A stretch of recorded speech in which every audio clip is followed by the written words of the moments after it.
ज्या दिवशी तुमची वर्गणी यायची बंद होईल त्या दिवशी माझं निवडणूक लढवायचं बंद होईल. मी लागून देणार. अशा पद्धतीने निर्भय होऊन पुढचे 10 दिवस तुम्ही प्रचार करा. आपल्याला विजयी व्हायचा. कुणालाही अंगावर घ्यायची तयारी आतापर्यंत घेतली आहे. तुमचा आणि माझा एकच करार आहे. तुम्हाला माहिती आहे तुमच्या शेतामध्ये प्रत्येकाच्या एकतर ताईबाई आहे किंवा मसोबा आहे का नाही? प्रत्येकाच्या शेतात आहे का नाही मसोबा? का आहे का नाही? काय करतोय मसोबा? आपल्या शेताचं राखण करतोय का नाही? मग ते राखण केल्याबद्दल वर्षातनं एकदा आपण त्याला परडी सोडतोय का नाही? काय नाही सोडत? नाही सोडला की मसोबा कोपतोय.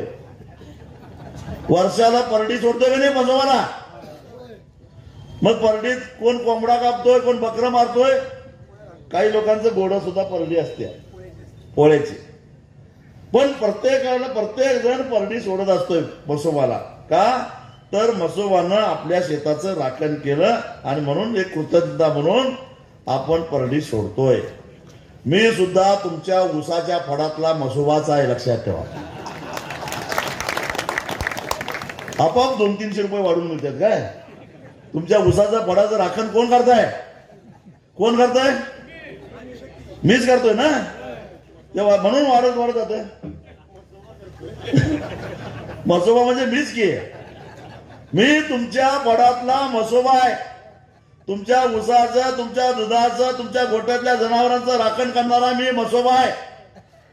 मग त्या मसोबाला वर्षाला परडी सोडताय. मला 5 वर्षातनं एकदा तरी परडी सोडा की. कोले साहेबांनी सोडली आता परडी सोडली 1,09,000 रुपये. तुम्ही 5 वर्षातनं एकदा परडी सोडा. ती परडी म्हणजे बरं मसोबा तर काय ते खातोय काय हो? निवड दाखवताय तुम्हीच घेऊन जाताय की. हा काय मसोबा खातोय सगळं तुमची कोंबडी बिंबडी. तसं 5 वर्षातनं एकदा तुम्ही फक्त परडी सोडायचं म्हणजे एक मत द्यायचं आहे मला, बाकी काही नाही. 5 वर्षातनं एकदा तुम्ही मला मत द्यायचं आहे आणि ते मत तुम्हालाच उपयोगाला येणार आहे. ते काय मला उपयोग होणार आहे काय? त्या मताचा उपयोग तुम्हालाच होणार आहे. कारण मग त्यामुळं तुमच्या ऊसाचा प्रश्न, दुधाचा प्रश्न, विद्यार्थ्यांचा प्रश्न, गोरगरीब बाकी सगळ्या गोष्टी आपल्याला त्या निवडून आल्यामुळे ह्या सगळ्या गोष्टी मार्गाला लावता येणार. सामान्य माणसाचा आवाज आपल्याला संसदेपर्यंत पोहोचणार आहे. ही संसद मुकी, बहिरी आणि आंधळी आहे. तिचे डोळे उघडायचे असतील, तिला ऐकून जाईल असा आवाज ठणकावून सांगायचा असेल, त्या संसदेला बोलायला लावायचा असेल तर तसाच तगडा माणूस त्या ठिकाणी जाणं गरजेचं आहे. आणि म्हणून उद्दिष्ट साध्य करेन, नाहीतर मग तिथल्या तिथं माझा शेवट होईल असं ठरवून डोक्याला कपन बांधून मी घरातून बाहेर पडलेलो होतो. अजून तरी मी माझ्या कामामध्ये यशस्वी होत चाललेलो आहे. आणि हे लोक उघड्या डोळ्यानं बघतात म्हणून त्यांचा विश्वास आहे. मला आठवतोय तो दिवस 2004 16 ऑक्टोबर पहिल्यांदा मी आमदार म्हणून विजयी झालेलो होतो. विजयी मिरवणूक चालू होती. ती मिरवणूक जयसिंगपूरच्या विक्रमसिंह मैदानावर आली. संध्याकाळचे 6:30 वाजलेले होते.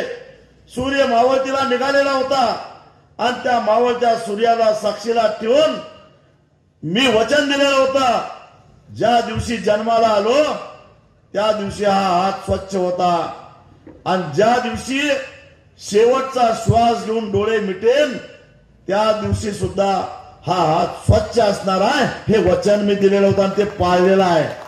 आजपर्यंत पाळलेलं आहे. माझ्या जीवनाच्या अंतापर्यंत पाळणार आहे. म्हणून तुमचा एवढा विश्वास आहे. अहो नाहीतर त्याच्या आईला कॉर्नर मिटिंगला घ्यायला आता 50,000 रुपये खर्च यायला लागलाय. इथं 2 बैठका झाल्या, त्यांना हळूच विचारा खर्च किती आल्या. त्याच चौकात झाल्या ना 2 सभा. हळूच विचारा खर्च किती आला. आपल्याला खर्च काय झालाय? काय आलाय? तुम्हाला गाड्या पाठवल्या, फक्त खुर्ची वाढायचं तेवढं भाडं द्यायचं, जाताना गोळा करून जावा. स्टेजवाल्याच दिले ना. हा खुर्चीच राहिले का? लोकांच्या पैशावर मी निवडणूक लढवतोय. कारण निवडून आले आपलं धोरण कसं, 5 वर्षातनं एकदा तुम्ही माझ्यासाठी खर्च करायचा आणि उरलेली 5 वर्षे माझा चहा पिऊन तुम्ही माझ्याकडनं कामं करून घेऊन जायचं. ह्यात काय बदल झालाय का कधी? कुणी बदल्याला आलाय त्याच्याकडे काय पैसे खर्च करायला लागलं? बदलीचं पत्र मागितलं, ह्याचं पत्र मागितलं, त्याचं पत्र मागितलं, एखादं काम मागितलं, काय बाबानं कुणाला दिलाय पैसे कुणाला? काय मध्यस्थ कोण आहे का? आप्पासाहेब पाटील, संदीप हे आहेत का मध्यस्थ? त्यांनी काय घेतलं का तुमच्याकडनं? काय तुम्हाला एवढं काम मिळवून देतो म्हणून? हे फक्त नाना पाटलांच्या साक्षीनं बोलणारा फक्त मीच आहे, लक्षात ठेवा. बाकी त्यांची हिंमत नाही तसं बोलायची. आणि असेल तर त्यांनी बोलून दाखवावं, लगेच लोक बाहेरनं पुन्हा येतील, अहो मी दिलते की तुम्हाला म्हणून. हे पाळलेलं आहे मी 5 वर्ष नाही 22 वर्ष पाळलेलं आहे आणि पुढेही पाळणार आहे. ज्या दिवशी तुमची वर्गणी यायची बंद होईल त्या दिवशी माझं निवडणूक लढवायचं बंद होईल. मी माझा वेळ, माझी बुद्धी तुमच्यासाठी खर्च करायला तयार आहे, पण त्यासाठी लागणारा पैसा मात्र तुम्हीच खर्चला पाहिजे असं माझं म्हणणं आहे.